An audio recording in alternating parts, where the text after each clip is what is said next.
కళ్ళ ముందు ఉన్నోళ్ళ ఇలువ తెలువది ఏనాడో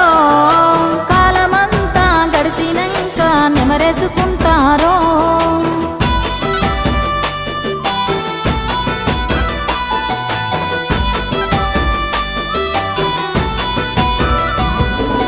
ఇనరా భారత ఈర కుమార ఏరోని హరికథను మన కల్వకుంట్ల కథను